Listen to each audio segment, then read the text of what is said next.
Hello बच्चा party, welcome back to biology by Kinjal Bamania Srivastava. और आज की वीडियो में हम देखने वाले हैं vegetative propagation, that is asexual reproduction in flowering plants and non flowering plants. Okay, तो सबसे पहले तो मैं आपको बताना चाहती हूँ कि बहुत लोगों को ऐसा लगता है, as I told you, vegetative propagation जो है, vegetative propagation is a method of, this is a method of asexual reproduction.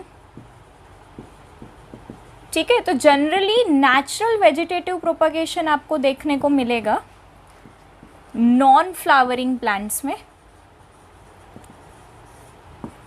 ऐसे प्लांट्स जिनके पास सीड्स नहीं है, plants that do not have seeds, but हम लोग वेजिटेटिव प्रोपगेशन फ्लावरिंग प्लांट्स में भी करा सकते हैं।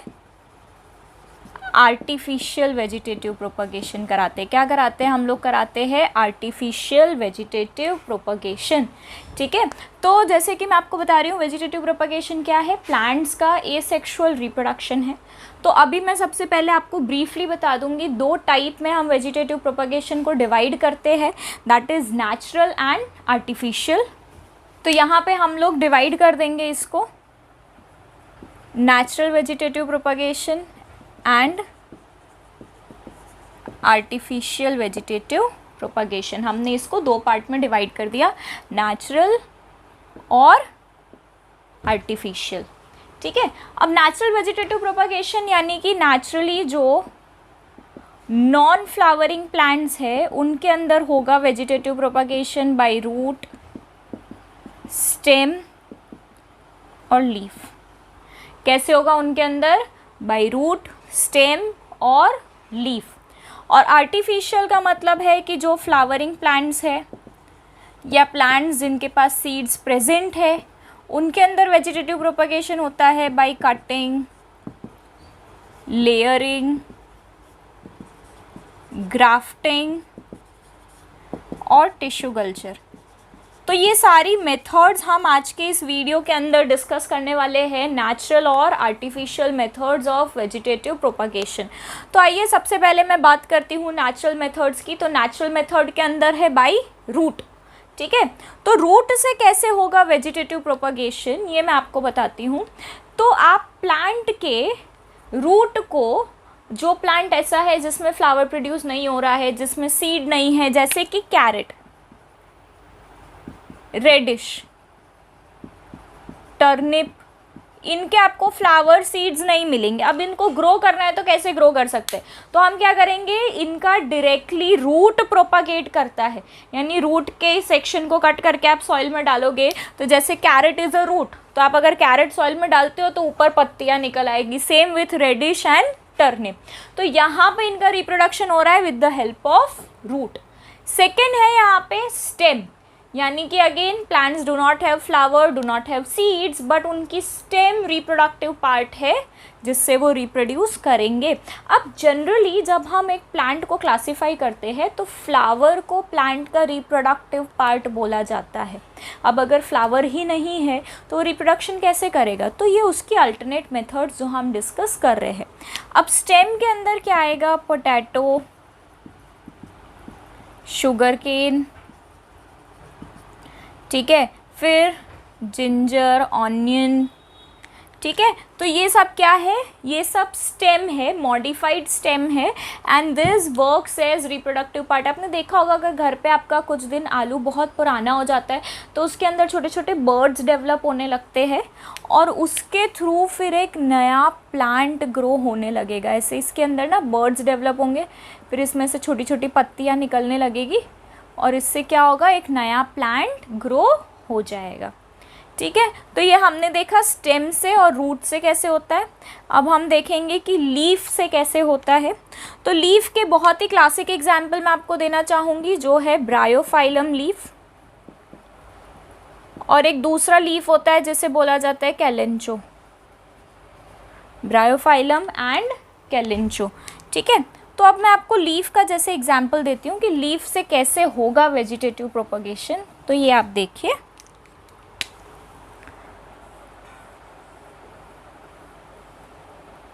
ये हमारे पास मान लीजिए लीफ है,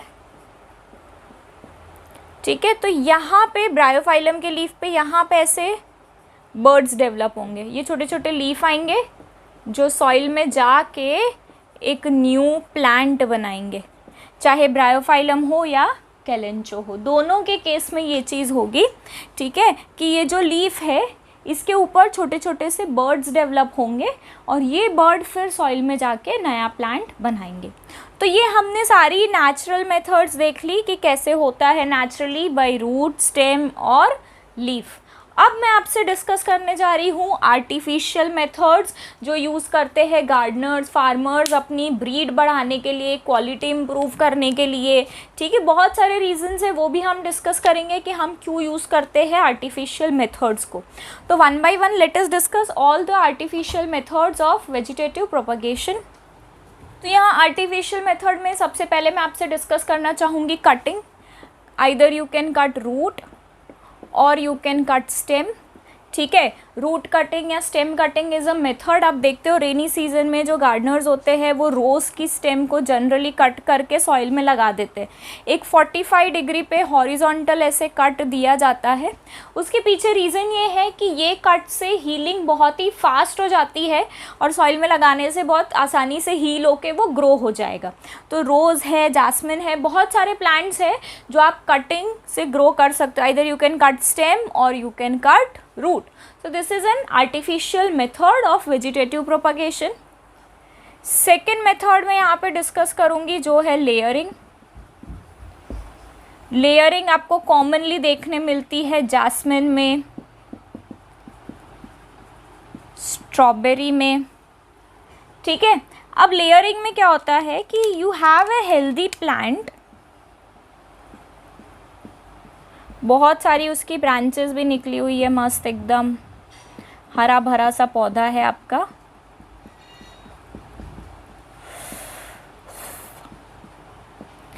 अब इसकी एक ब्रांच को आप ऐसे ज़मीन में बेंड करके इतना हिस्सा रखेंगे बाहर, तो कुछ दिन बाद आप देखोगे कि ये ग्रो होने लगेगा और यहाँ पे आ जाएंगे रूट्स।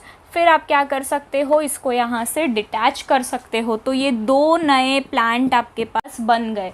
तो ये जो मेथड है जिसमें हमने इसकी स्टेम को ऐसे फोल्ड करके सॉइल में रखा और थोड़ा पार्ट बाहर निकाला, इस मेथड को बोला जाता है लेयरिंग, ठीक है। तो आई होप आप लोग को कटिंग और लेयरिंग समझ में आया। नाउ लेट अस सी ग्राफ्टिंग। तो हमारी नेक्स्ट मेथड है ग्राफ्टिंग, जिसे अभी हम डिस्कस करेंगे।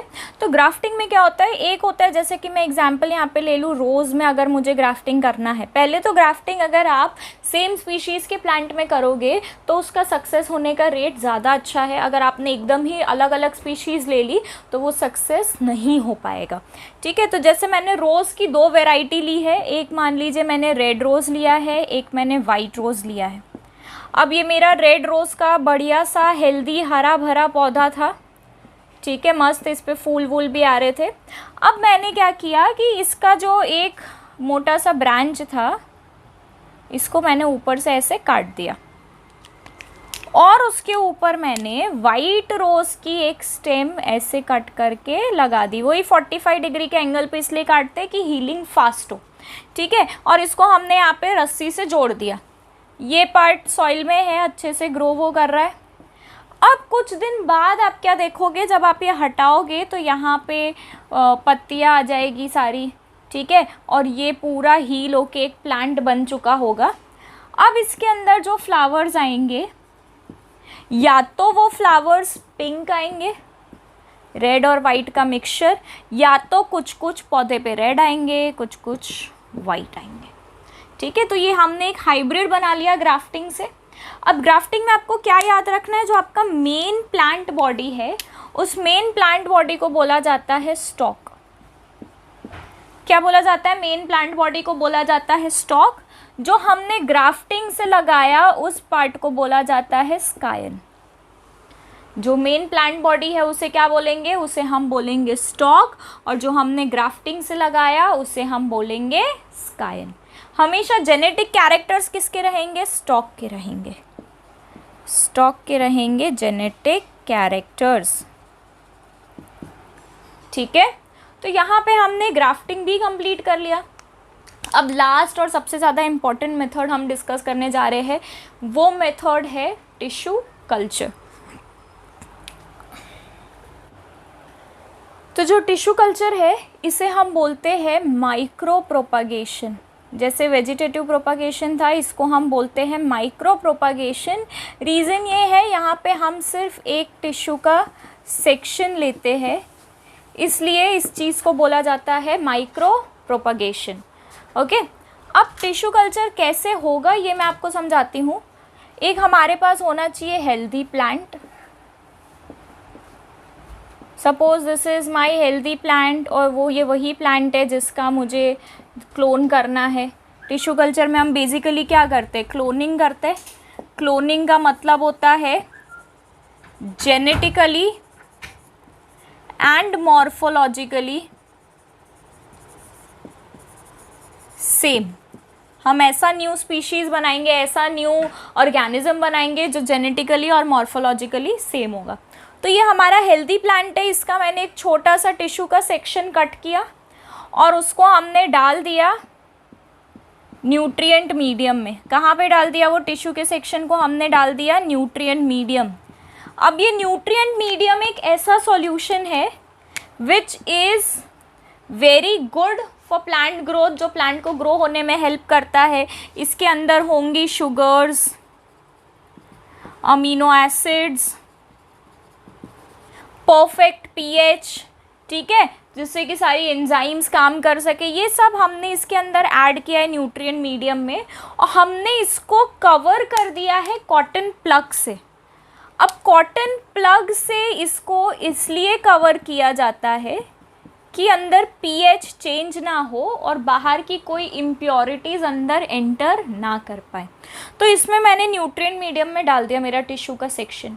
अब कुछ दिन बाद क्या होगा, ये टिश्यू ग्रो करके डेवलप करने लगेगा और हेवी मास बना देगा टिश्यू का। जैसे कि आप यहाँ पे देखेंगे कि ये वही न्यूट्रिएंट मीडियम है। अब यहाँ पे क्या हुआ कि टिश्यू ने पूरा ग्रो करके बहुत सारा मास बना दिया, जिसे हम बोलते हैं callus. What do we call this? We call this mass of tissue callus बुलाते हैं हम इसको, ठीक है। अब ये और ग्रो करेगा। अब इसमें मेन चीज़ आपको क्या करनी है कि आपको उसके न्यूट्रिएंट मीडियम का ध्यान रखना है कि आप इसका न्यूट्रिएंट मीडियम चेंज करते रहे, क्योंकि जैसे जैसे टिश्यू ग्रो होगा उसकी न्यूट्रिएंट नीड्स अलग होगी और वो न्यूट्रिएंट यूज़ करता जाएगा, तो आपको दोबारा से रीफिल करने पड़ेंगे न्यूट्रिएंट्स, ठीक है। तो अब क्या होगा, ये हमारा वापस न्यूट्रिएंट मीडियम है। अब ये टिश्यू जो पहले कैलस बन गया था, अब ये एक छोटा सा प्लांटलेट बनाना शुरू कर देगा। ये उसके रूट्स हो जाएंगे और ये ऐसे इसने बना लिया छोटा सा प्लांटलेट, जिसको हम अभी सॉइल में ट्रांसप्लांट कर देंगे और इससे बन जाएगा आपका न्यू प्लांट। तो एक छोटे टिश्यू के सेक्शन से हमने पूरा नया प्लांट बनाया। अब टिश्यू कल्चर क्यों इतना ज़्यादा इम्पॉर्टेंट है, उसका रीज़न ये है कि यहाँ पे तो एग्जाम्पल में मैंने आपको एक छोटा सा टिश्यू का सेक्शन लेके बताया, बट एक्चुअली में क्या होता है कि ये लोग एक साथ थाउजेंड्स ऑफ टिश्यूज़ लेते हैं और उनको साथ में प्रोपागेट करके बहुत सारे न्यू प्लांट्स बन जाते हैं इससे, ठीक है। So now we are going to see advantages of tissue culture. पहला एडवांटेज जो मैंने आपको अभी बताया, large number of offsprings could be produce. एक साथ आप हज़ारों 10,000 टिश्यू के सैंपल्स डाल के इतने सारे ऑफस्प्रिंग्स बना सकते हो। Offsprings are clone of parents, यानी एकदम पेरेंट्स जैसे ही होंगे, सेम होंगे पेरेंट्स से, क्योंकि पेरेंट के टिश्यू से लिया है। तो अगर पेरेंट हेल्दी है तो आपके जितने भी ऑफस्प्रिंग आएंगे वो डिजीज़ रेजिस्टेंट होंगे। अगर आप कोई फार्मर टिश्यू कल्चर यूज़ कर रहा है तो उसे मिलेगी हाई यील्ड वेराइटी, बहुत ही फास्ट ग्रोथ हो जाएगा और कोई एडिशनल मैन्योर पेस्टिसाइड डालने की ज़रूरत नहीं है, वरना नॉर्मली अगर वो प्लांट ग्रो कर रहा है वो सीड सो करेगा, इरिगेशन करेगा, मैन्योर, फर्टिलाइज़र, पेस्टिसाइड ये सब की ज़रूरत नहीं है, सिर्फ न्यूट्रिएंट मीडियम को अच्छे से मेंटेन करना पड़ता है। तो लेटेस्ट अभी वेजिटेटिव प्रोपगेशन में माइक्रो प्रोपगेशन यानी कि टिश्यू कल्चर बहुत ज़्यादा एडवांस रिसर्च इस पर चल रही है। Okay, so we have seen complete asexual reproduction. अब एक लास्ट पार्ट बचा एसेक्सुअल रिप्रोडक्शन का, जो हम देखने वाले हैं advantages of asexual reproduction over sexual reproduction. Okay, so let us see that. So advantages of asexual reproduction over sexual reproduction are, first of all, short time duration. Okay, asexual reproduction is very fast process and it is completed in very short time. Large number of offsprings are produced through asexual reproduction.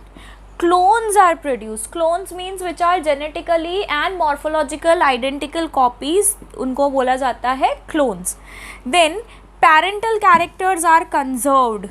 क्योंकि यहाँ पे clones produce होंगे, यहाँ पे बहुत ही कम variations आएंगे।